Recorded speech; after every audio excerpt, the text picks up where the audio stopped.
देखिए projectile motion topic का नाम है प्रोजेक्टाइल मोशन। ठीक है, प्रोजेक्टाइल मोशन कैसी मोशन होती है, जैसे कोई भी ऑब्जेक्ट है, जैसे भाला होता है ना, बाहर जो हम लोग खेल में लेते हैं, भाले को हमने फेंक दिया तो उसको एक पर्टिकुलर डायरेक्शन हम देते हैं जिसके अकॉर्डिंग वो ज़्यादा से ज़्यादा दूर जा कर के गिरे जा कर के। ठीक है, तो हम क्या करते हैं कि अगर किसी भी एंगल पर इस बेस के रेस्पेक्ट में, हॉरिजॉन्टल के रेस्पेक्ट में कोई भी एंगल बनाते हुए ऑब्जेक्ट को प्रोजेक्ट करते हैं, फेंकते हैं, तो वो एक कर्व, भाई एक नॉन एंगुलर मतलब बिना एंगल बनाते हुए जो एक तरह से कर्व आएगा उस पर जाकर के वो चलता रहता है।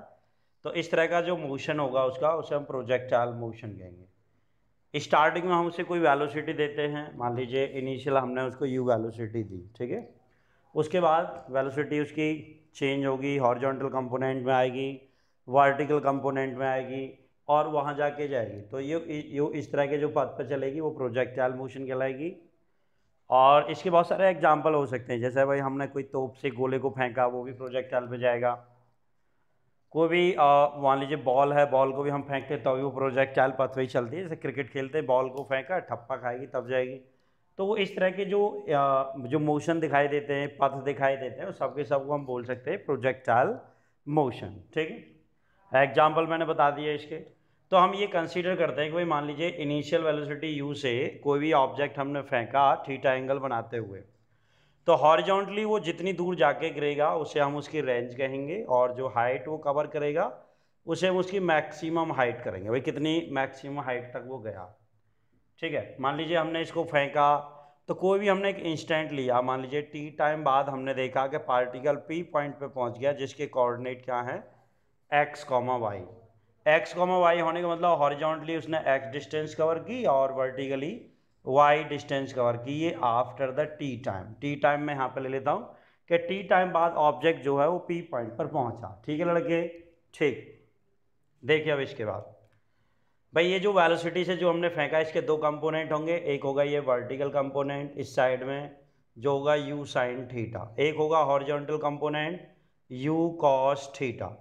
u साइन थीटा और u कॉस थीटा को हम ऐसे भी दिखा सकते हैं ux मतलब x एक्सिस के अकॉर्डिंग जो कंपोनेंट है वो है u कॉस थीटा, और y डायरेक्शन में जो कंपोनेंट है uy इजिकल टू वो है u साइन थीटा। ठीक है भाई, अब हमने ये माना कि जब पार्टिकल p पॉइंट पे पहुंचा, हॉरिजॉन्टली x डिस्टेंस कवर की, तो t टाइम बाद कवर की, तो इस वेलोसिटी से कवर की होगी। तो हम ये लगा सकते हैं x is equal to horizontal speed u cos theta, कितना टाइम लगा t, तो मैं यहाँ से t की वैल्यू कैलकुलेट कर सकता हूँ। निकालिए भाई t का मान, तो t का मान आ जाएगा भाई x अपॉन में u कॉस थीटा। ठीक है भाई, t की वैल्यू आ गई। नाउ इन वर्टिकल डायरेक्शन, अब हम इस वर्टिकल डायरेक्शन में देखेंगे कि भाई जो वर्टिकल डायरेक्शन में उसने कितनी डिस्टेंस कवर की है। तो y is equal to equation of motion की सेकंड इक्वेशन लगा देते हैं। ऊपर की डायरेक्शन में इनिशियल वेलोसिटी uy इंटू में t और माइनस के half G T square. Put the values of uy value और u साइन थीटा और t की वैल्यू ये, तो u साइन थीटा इंटू में x अपॉन में u कॉस थीटा -1/2 g, और ये वैल्यू रखेंगे x अपॉन में u कॉस थीटा का होल स्क्वायर। भाई ये जब सॉल्व करेंगे तो सॉल्व करने के बाद जो फाइनली आ जाएगा y इजिकल टू, भाई ये साइन थीटा बटे cos theta tan theta, u से u फिनिश हो जाएगा, x आगे आ जाएगा, तो x टेन थीटा माइनस के ये जी एक्स स्क्वायर अपॉन में 2u square cos square theta. ये फॉर्मूला बन जाता है, मतलब ये हमारी इक्वेशन बन जाती है प्रोजेक्टाइल मोशन की, जिसे हम उसकी जनरल इक्वेशन भी कहते हैं। तो यहाँ तक इसे नोट करिए पहले सभी, देखिए।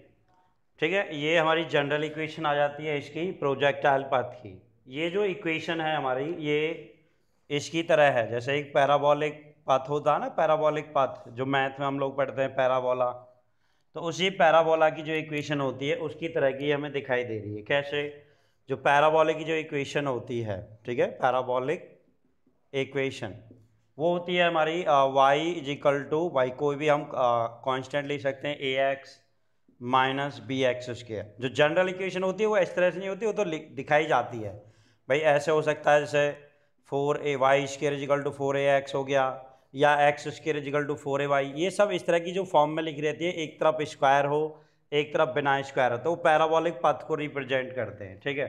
तो ये इक्वेशन और ये इक्वेशन दोनों को अगर हम कंपेयरिंग कराएं तो इससे ये पता लगता है, इसके साथ कंपेयरिंग कराने पर, कि ये जो इक्वेशन आई है प्रोजेक्टाइल पथ की, वो एक पैराबोलिक पथ की इक्वेशन की तरह ही है, ठीक है। जब इसके साथ हम कंपेयरिंग कराएंगे तो आफ्टर कंपेयरिंग, ठीक है, कंपेयरिंग करा रहे हैं लड़के, जब कंपेयरिंग कराएंगे तो ये हमें लगेगा कि जो ये प्रोजेक्टाइल पथ की जो इक्वेशन है वो पैराबोलिक इक्वेशन की तरह है, तो हम कह सकते हैं प्रोजेक्टाइल जो पथ है वो भी एक पैराबोलिक पथ होता है। तो ये क्वेश्चन आता है, प्रूव करने के लिए भी आता है कि how can you prove that, कि जो प्रोजेक्टाइल पथ है, पथ इक्वेशन है, वो एक पैराबोलिक पथ इक्वेशन की तरह होती है, ठीक है। कंपेयरिंग तो यहाँ पे लिख लीजिए सभी, तो वी कैन से दैट, भाई हम कह सकते हैं इस बात को कि प्रोजेक्टाइल पथ या projectile motion is a parabolic, ठीक है, पैराबोलिक होगी।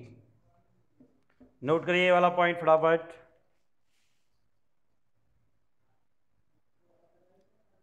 प्रोजेक्टाइल पथ से रिलेटेड जो अदर कंपोनेंट्स होते हैं, जैसे जब वो यहाँ से चलेगा जहाँ भी जाके गिरेगा, तो जितने टाइम तक वो एयर में रहा उसे टाइम ऑफ फ्लाइट कहते हैं। मैक्सिमम उसने जितनी हाइट कवर की उसके लिए हाइट कहते हैं, और ये जो जितनी दूर जाके गिरेगा हॉरिजॉन्टली उसे हम रेंज कहेंगे। तो ये सारी चीज़ें हम लोग कैलकुलेट कर सकते हैं। तो ज़रा देखिए कैसे इसे कैलकुलेट करेंगे। सिंपल भाई, मान लीजिए हम पहले टाइम ऑफ फ्लाइट की बात करते हैं। तो टाइम ऑफ फ्लाइट मैंने ये बताया है कि जितनी देर तक वो ऑब्जेक्ट हवा में रहेगा, जितने टाइम तक हवा में रहेगा उसे टाइम ऑफ फ्लाइट कहते हैं। ओ पॉइंट से छोड़ा और यहाँ जाके गिरेगा, उसके बीच में जब तक वो एयर में रहेगा तो उसे बोलते हैं टाइम ऑफ फ्लाइट। यहाँ पर टाइम ऑफ फ्लाइट मतलब ये, जब ऑब्जेक्ट ओ पॉइंट से चला और यहाँ पहुँचा तो आके तो वहीं गिरा भाई, वहीं मतलब हॉरिजॉन्टली में गिरा, तो वर्टिकल डायरेक्शन में फाइनली वो पहुंचा तो नहीं। तो इसका मतलब वाई कंपोनेंट क्या रहा उसके, इसमें उसका 0, और जो टाइम लगा टोटल वो कितना लगा है टी। भाई ये कैपिटल टी से हम दिखाते हैं टाइम ऑफ फ्लाइट को, तो टी इक्वल टू मैंने टी मान लिया, और वाई कंपोनेंट क्या हो गया इस केस में 0। यहाँ रख देता हूँ मैं 0 इस वाली इक्वेशन में, और एक्स और ये टेन थीटा, ठीक है। हॉरिजॉन्टली जो हमारी टेन आई, जो एक्स है वो क्या हो जाएगा हॉरिजॉन्टली, जब वाई कंपोनेंट 0 हो गया तो आर के इक्वल है, देखेंगे उसे अभी बाद में, फटाफट देखें। अच्छा, और माइनस के यहाँ पर रखा हमने जी एक्स स्क्वेयर बटे में 2u² और कॉस स्क्वेयर थीटा, ठीक है। सॉल्व करते हैं इसको, सॉल्व करने में क्या होगा, एक्स जो है कॉमन ले लेंगे, उसे 0 में फेंक देंगे, ठीक है भाई। और जहाँ पर टी आ रहा है तो टी तो इसमें नहीं आ रहा, ये इक्वेशन वो जनरल इक्वेशन में लगाएंगे जो सिंपल इक्वेशन है, ये वाला अप्लाई नहीं करेंगे। सिंपल इक्वेशन में रखिए जो सिंपल होती है, y इक्वल टू क्या होती है भाई, हमारा सिंपल होता है ऊपर की डायरेक्शन में u y t ऐसे रखा जाता है, माइनस के half G T square initially रखेंगे क्योंकि टाइम ऑफ फ्लाइट निकाल रहे हैं, टाइम के टर्म वाले रखेंगे। y कंपोनेंट 0 हो गया, u y की जगह क्या आ जाएगा u साइन थीटा है, स्मॉल टी की जगह बड्डा टी ले लेंगे, और 1/2 और ये g और कैपिटल टी का स्क्वायर, ठीक है भाई, ये चीज़ आ जाएगी। कैपिटल टी कॉमन लेके 0 में फेंक देंगे तो क्या बचेगा हमारा, यहाँ पे बचेगा ये u साइन थीटा, टी को कॉमन ले लिया माइनस, और यहाँ बचेगा जी टी अपॉन में 2, और इजिकल टू में क्या आ गया लड़के 0 आ गया। इसे सॉल्व कर लीजिए, हमें तो किसकी वैल्यू चाहिए, हमें तो कैपिटल टी की वैल्यू चाहिए, तो इसको उधर ले जाइए, तो ये बन जाएगा कैपिटल टी बराबर 2u साइन थीटा अपॉन में जी, ठीक है लड़के। ये आ गया इसका टाइम ऑफ फ्लाइट, क्या वो कितनी देर तक हवा में रहा, इतने टाइम तक वो हवा में रहा। यही कहीं हम इसका ये मैक्सिमम हाइट भी प्राप्त कर सकते हैं, भाई कितनी उसने मैक्सिमम हाइट कवर की। मान लीजिए टोटल टाइम टी लग रहा है इतना, तो अब यहाँ से लेके जब वो हाईएस्ट पॉइंट पे पहुँचेगा तो जो टाइम लगेगा उसका कितना होगा भाई, वो t/2, भाई t/2 टाइम में यहाँ तक पहुँचेगा, बचे हुए t टाइम में इधर पहुँचेगा। तो इस t/2 टाइम में उसने कितनी हाइट कवर की, तो लगा दीजिए second equation of motion, h is equal to भाई u साइन थीटा इंटू में t/2 माइनस लगाएंगे क्योंकि हाफ g और ये t/2 का स्क्वायर, टाइम की जगह रख दिए ये वैल्यू क्योंकि हाफ टाइम में वो मैक्सिमम हाइट तक जाएगा। सॉल्व कर लेते हैं इसे फटाफट, कर लीजिए लड़के सॉल्व। तो h is equal to U sine theta, T की ये वैल्यू रखेंगे तो यू साइन थीटा बटे जी, तो u क्या हो जाएगा, u साइन थीटा इनटू में u साइन थीटा अपॉन में g आ जाएगा, और इधर ये माइनस के 1/2 g, और वो t/2 को रखेंगे स्क्वायर करेंगे तो u square sine square theta upon में जी स्क्वायर। ठीक है, ये आ जाएगा, जिसे सॉल्व करके h इजिकल टू लिख सकते हैं u square sine square theta upon में 2g। तो this is the maximum height achieved by the object on the projectile path. चलिए अब मैं इसकी रेंज बताता हूँ भाई, ये मैक्सिमम हाइट होगी इसकी, टाइम ऑफ फ्लाइट भी आ गया। अब रेंज देखिए, रेंज कैसे निकलेगी इसकी। तो रेंज बहुत आसानी से निकल जाएगी भाई। रेंज हॉरिजॉन्टली डिस्टेंस है तो horizontal velocity time of flight के अकॉर्डिंग निकल के आ जाएगी। तो रेंज जो होगी r इज इक्वल टू, वो होगी horizontal speed u cos theta और total time of flight, capital T की वैल्यू रख देते उठा के रखिए, u cos थीटा इंटू में 2u साइन थीटा अपॉन में g। ठीक है, तो ये बन जाएगा u स्क्वायर, और 2 sine theta into cos theta का फॉर्मूला होता है साइन 2 थीटा अपॉन में आ जाएगा g। तो ये आ गया भाई रेंज हमारी। ठीक है, क्योंकि अब ये जो रेंज है, रेंज का फॉर्मूला आ गया साइन 2 थीटा। साइन 2 थीटा एक फॉर्मूला होता है, याद रखें, यहाँ पे लिख देता हूँ मैं। साइन थीटा, वो sine 2 theta is equal to होता है 2 sine theta into cos theta, 2 sine theta into cos theta, trigonometry का एक फॉर्मूला होता है। तो R equal to U square sine 2 theta upon G. अब देखिए रेंज की वैल्यू किस पे डिपेंड कर रही है, साइन थीटा पे, क्योंकि यू और जी के मान फिक्स हैं।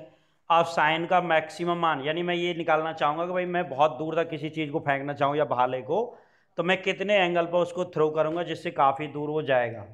तो यहाँ पे साइन की मैक्सिमम वैल्यू क्या होती है, 1। कितने की वैल्यू होती है, 90 की, तो साइन 90 की वैल्यू 1 मैक्सिमम होती है। यहाँ पे आ रहा है 2 थीटा, तो 2 थीटा इज इक्वल टू 90, तो थीटा इज इक्वल टू आ गया 45 डिग्री।